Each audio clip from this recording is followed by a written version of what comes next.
नमस्कार। एबे तो बहुत शीत पड़ुछि सकाळ गोटे टेस्टी जलखिया गले दिनटा भलरे कटिଯିବ ସେଥିପାଇଁ ଚାଲନ୍ତୁ ବିରି କଚଡ଼ି ସହିତ ଆଳୁ ତରକାରୀ କରିବା। 150 ଖଣ୍ଡେ ବିରି ଭେଦେଇ ଦେଇଥିଲି।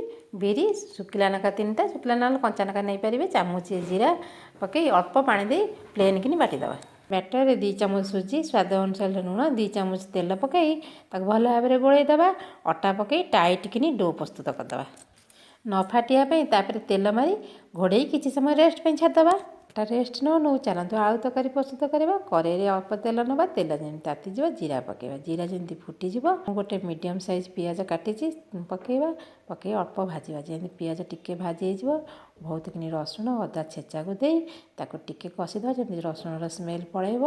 ତାପରେ ଜିରା ଗୁଣ୍ଡ, ଲଙ୍କାଗୁଣ୍ଡ, ଧନିଆ ଗୁଣ୍ଡ, ସ୍ୱାଦ ଅନୁସାରେ ଲୁଣ, ହଳଦୀ, 2 ଚାମଚ ଖଣ୍ଡେ ବେସନ ପକାଇ ତାକୁ ଭାଜିବା ଯେମିତି ବେସନ ସ୍ମେଲ୍ ପଳାଇବ। ଟିକେ ଭାଜି ହେଇଗଲା ପରେ ଅଳ୍ପ ପାଣି ଦେଇ ଭଲ ଭାବରେ ଗୋଳେଇ ଦେବା। ଗୋଳେଇକି ମସଲା ସିଝିବା ପାଇଁ ଛାଡ଼ିଦେବା। ଦେଖନ୍ତୁ ମସଲା ସିଝିଗଲାଣି, ତା କଲର୍ ବି ବଦଳି ଗଲାଣି।